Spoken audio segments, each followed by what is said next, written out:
NBA 2K20 tutorial number 34. Today is going to be an in-depth breakdown of how to use the best player builds in the game.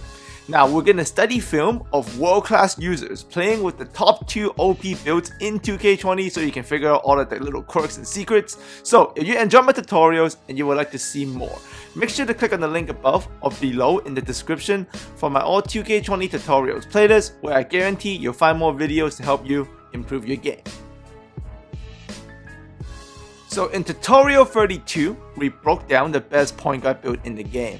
And that's the ISO heavy 5-out slashing playmaker, which is essentially like a 2K version of James Harden, but like OP. And this build, as you see in that possession there, absolutely deadly. Now, but however, the lock build we discussed in tutorial 29 can actually lock that up when it's done correctly. You can see that's being carried out here. This is the point guard position play lock, and it is an OP defensive build that can do it all, and that's kind of like the 2K Pippen. And today we're going to look at a battle between these two builds, the slash playmaker point guard versus the playmaking lock at the point guard position, dueling it out. And this was carried out in the hands of world-class 2K amateur players. So this is going to be awesome film to study and improve your game. So on one hand, on the slashing playmaker, we got our man Bohio25, so you can add him on Twitter, follow him. He's got fantastic gameplay. He is an excellent point guard and leader, smart player, and most importantly, he's all around two-way.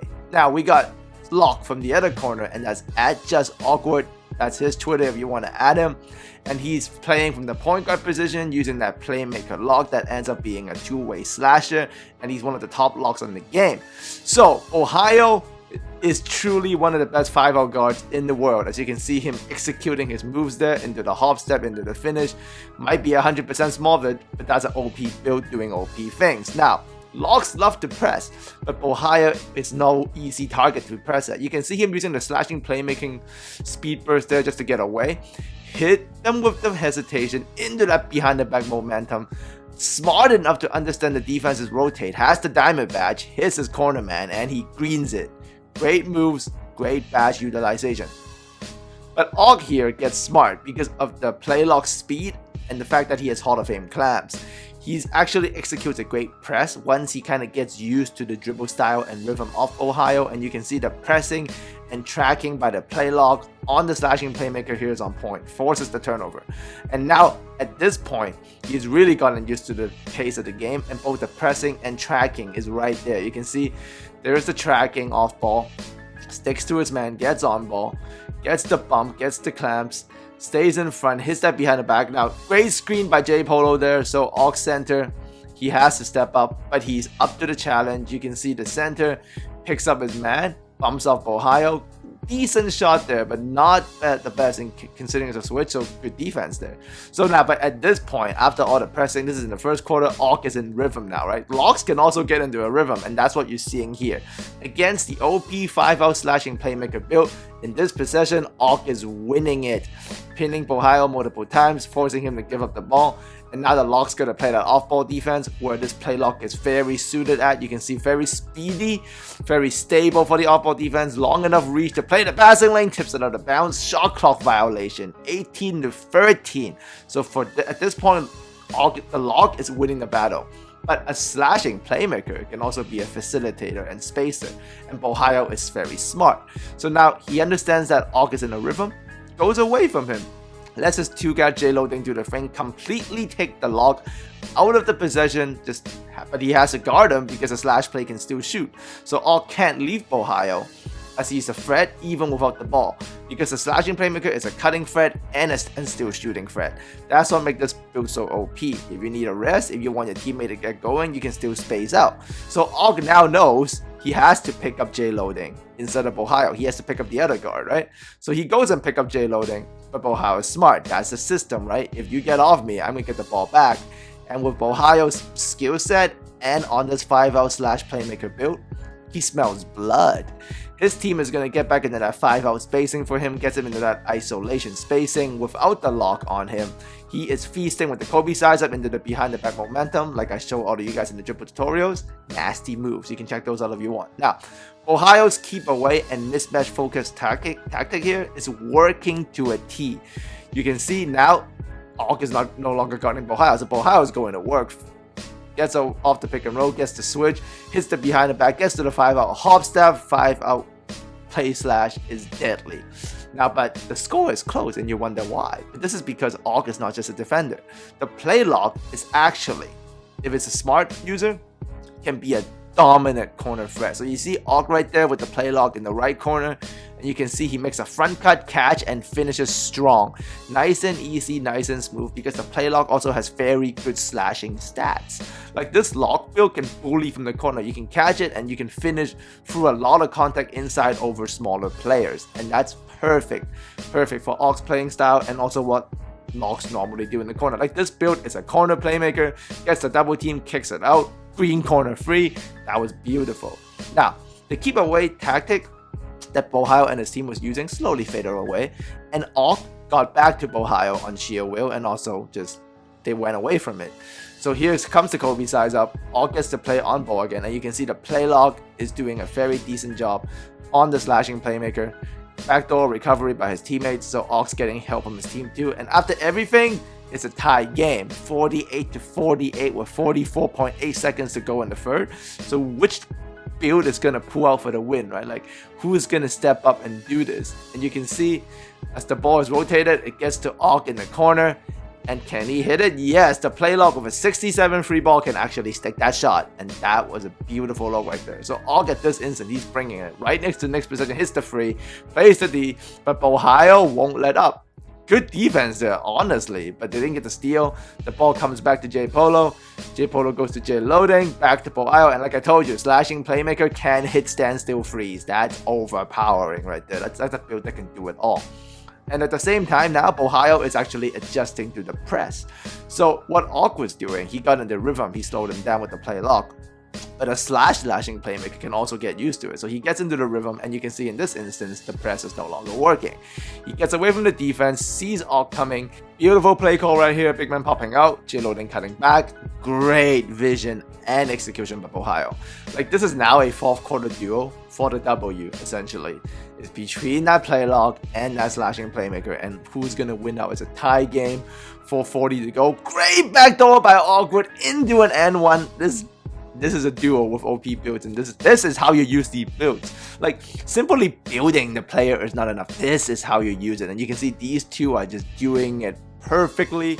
And with 4:34 to go, 3-point game, and you can see once again it's Bohio, the slashing playmaker, versus that play lock. Right in front, hits the pick and roll, hits the hezzy, gets away. Kobe size up, goes to the pick and roll, goes baseline. Oh, that's nasty. Like even can run pick and roll, so it's 5-out and a pick and roll build. Like Bohio wants to smoke, right? Like, and this play lock, Auk, is he ready to answer? And you can see now he's going into 5-out instead of the pick and roll. Hits the hezzy, hits the behind the back, hits the step back, hits the momentum, hits another behind the back, hop step, but Auk is right there. That is great D. Like this is a fight, and it's just beautiful to see these two builds used this way. This is the best way to use them, and Auk makes the big play here. You can see as the ball is being get up court, Auk with the amazing tracking off ball, 6'5", maximum wingspan, gets the poke on the ball, forces a turnover. And as the play develops, Auk is attacking, but he makes a bad play. Great steal by Follow there. Goes back to Bohio. So Bohio, Auk just made a great play, but Bohio is about to make a bigger one. Hits his pop, hits his big man, green from J Polo, hits the free ball, 58-56. Now, when a play lock point guard at 6'5" is moving just right though, he can absolutely slow down the slashing playmaker. The advantage, I believe, actually does go to the play lock. And as you can see, in this instance, this possession, Bohio is trying to bring it, but Auk is bringing more of it.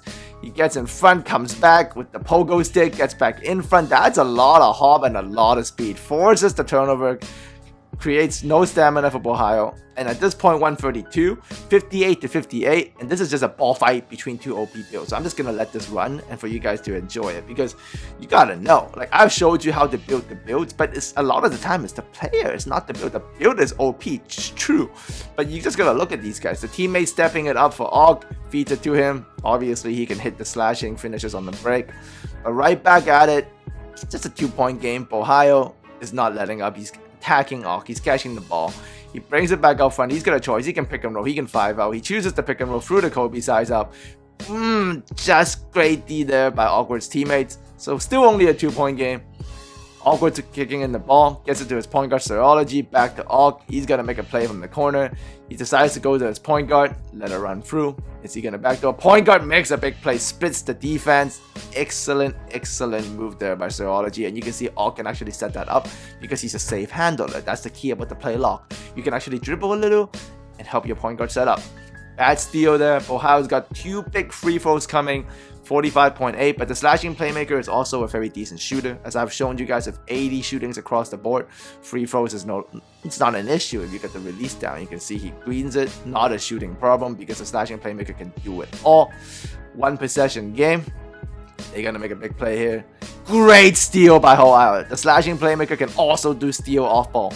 He brings it up, kicks it to Follow. Follow gets it back to Ohio. Big man wide open in the paint, but in this instance, Ohio truly did it all this game. Just missed this one pass right here. Great steal by Big Perm. And that was the end of it. We went to free throws. But as you can see, between those 2 OP builds, the slashing playmaker at the point guard and the play lock from the point guard guarding the slashing playmaker, it's a fight. That's what it looks like when those 2 OP builds are being used by world-class 2K players. And that's what we should all aspire to. Because if we're making those builds, we gotta use them right. And Ohio and Awkward there used it just right and delivered one of the best duos, the battles this year in Pro-Am.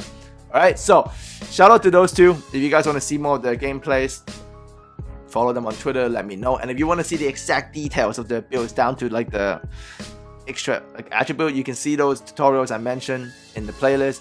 If you want to see Ohio and Awkward's builds from them exactly, let me know. Leave it in the comment section and I'll try to get it from them.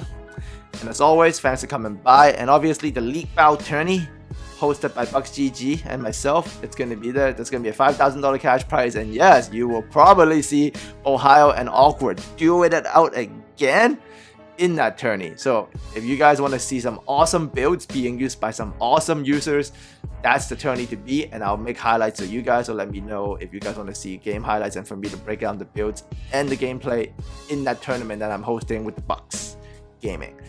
Alright, as always, thanks for coming by. Shout out to Bucks Gaming for the sponsorship, and shout out to Ohio and Awkward for amazing gameplay for us to enjoy and also for us to study so we can all become better 2K players ourselves. Just because the builds are OP, you still gotta put in the work, and that's what those guys did, and that's why they were able to deliver the gameplays you saw right there.